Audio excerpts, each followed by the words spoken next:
Hi everyone, Susan from Butts Bees here, and today I'm going to talk a little bit about some of the craft side of beekeeping. So you can be a beekeeper and not be a crafter, and you can be a crafter and use beeswax and not be a beekeeper. But I do both. I like it. It's soothing. It's part of the zen of my beekeeping. And so today we're going to make wax bars, which is a basic for crafters. Wax bars come in 1 ounce bars.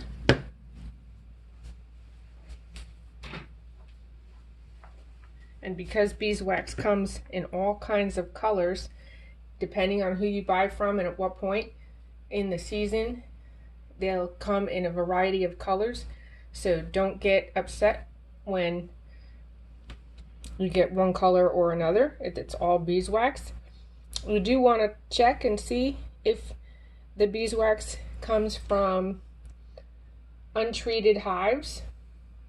I don't use any chemicals in my hives, so I let my bees draw all their own wax. I don't use any commercial foundation, and I think it makes a big difference in the wax, and especially if you're using wax as far as lip balm or foot balm or rubs or facials or whatever it is that you're going to use this wax for. Now, if you're just going to use it maybe in your ironworks, your blacksmithing, I still think it would matter because, wax holds residues of all kinds of things. So there's going to be certain things that you need, and one is a pouring pot. This is a purchased pouring pot. It's aluminum, so when it goes into the double boiler, it really is very, you can see I use it quite a bit. It warms up very quick. It's a bigger one, but you can make do with any of your cans from your vegetables, recycling cans. I did that before I decided to purchase this. The thing to remember is these are aluminum. The aluminum warms very quickly.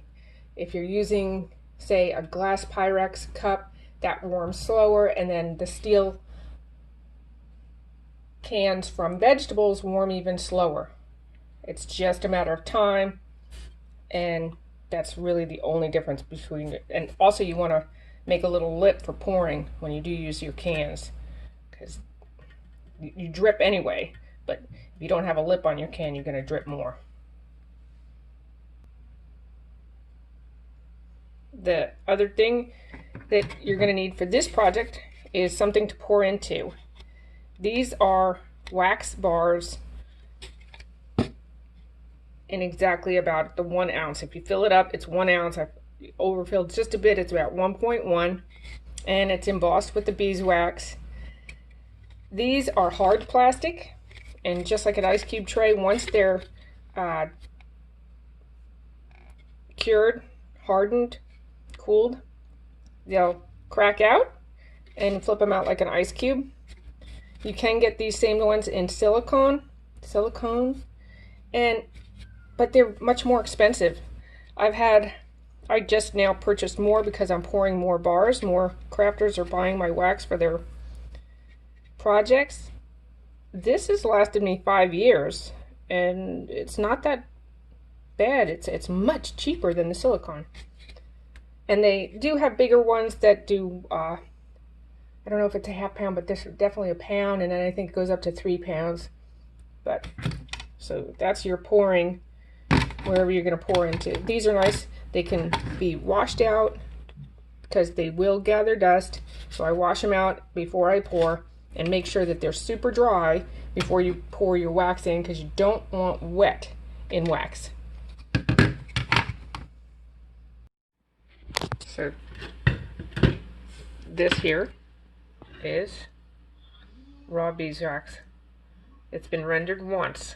This is the cappings. We rendered it once, and before you pour candles or whatever you're using, you filter it one more time. Let's see if I can get it better. And that's how beeswax is rendered.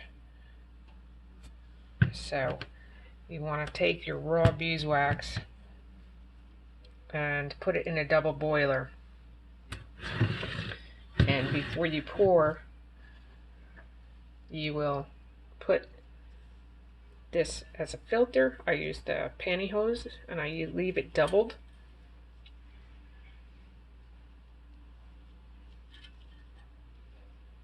And we will stretch it out and pour through it. And you'd be amazed at how much is actually, this looks like really clean beeswax. And sometimes there's, you know, still parts, still just debris that happens to be in there. And it makes for a better candle, a better lip balm. We'll see how that goes.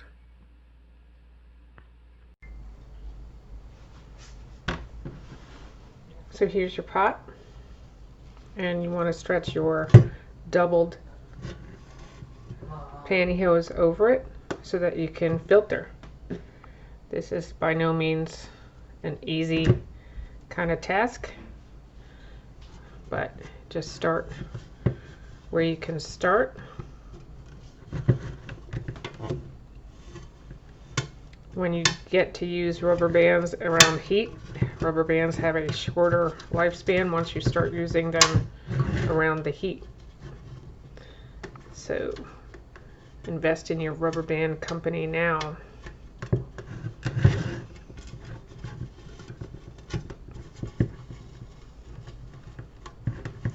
You want to make sure that you cover the whole area, because you don't want the unfiltered wax in with the filtered wax, because more than likely what's going to happen is, just as you think you've got it, all that nasty wax is going to then pour down into the clean wax, and you're going to have to turn around and filter it again. You can let it set, and the sediment will kind of set to the bottom. And as long as you don't pour to the very bottom of your pot, you're okay. And this just has to hold until you have your wax pouring through. And you also want to know that when you're pouring through this double filter, you're going to know that your wax is not warm enough if it starts to puddle and not go through. And I use a skewer to just kind of hold it down to get it to go through. But this is not the skewer. I use a wooden bamboo skewer.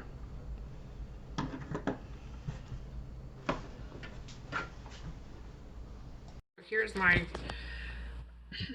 scale, weighs up to about 5 pounds.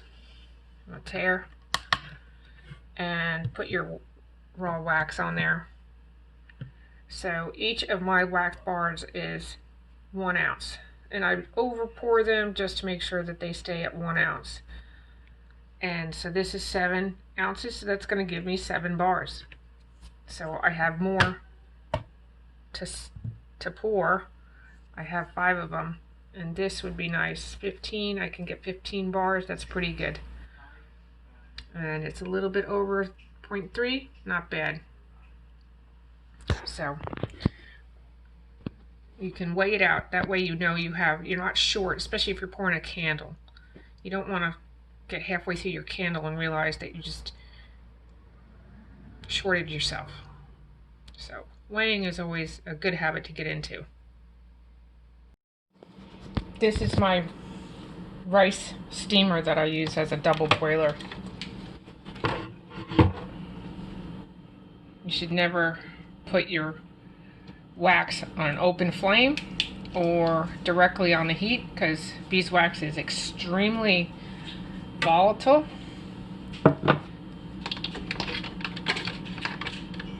And my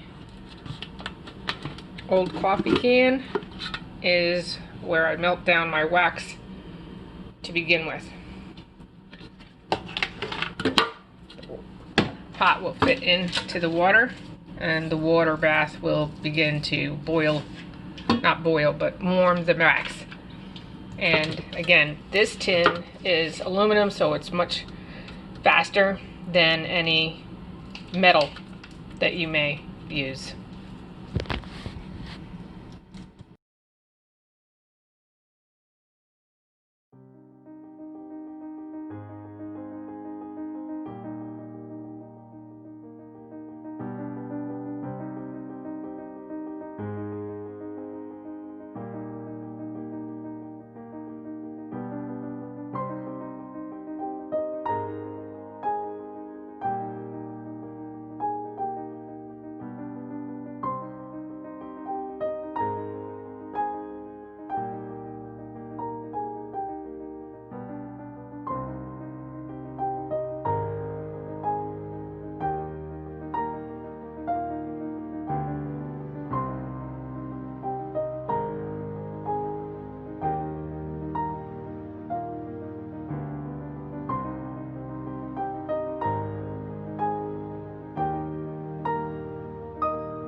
Okay, this wax has now been set for 24 hours, but you don't have to let these specific types of waxes set for that long. I stick them in the refrigerator or the freezer, and within an hour they're easy enough. And so just like an ice cube tray, you twist it and they come out.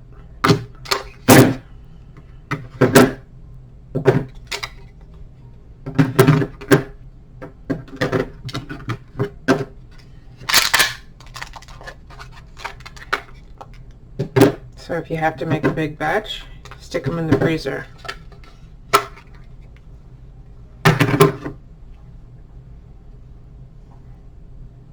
And that's your nice, beautiful embossed beeswax. And they weigh a minimum of 1 ounce, and sometimes a little bit more. Now it's easy to transport or use for your other crafts. And for certain crafts you might want to take a cheese grater to grate it, but this is a manageable size.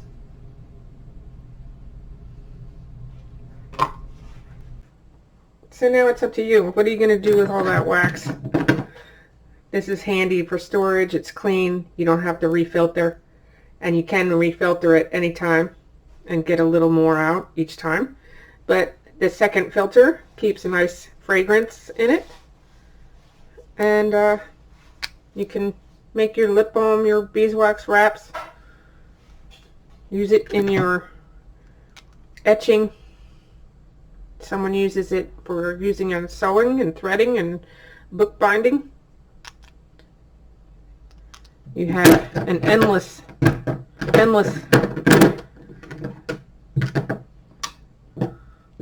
idea of crafts that you can do with beeswax.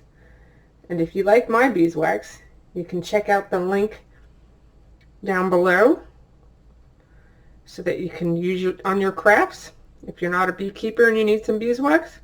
If you like this video, subscribe, click the bell, and if you have ideas on another video you'd like to see, leave a comment below. Thanks for watching, and happy beekeeping.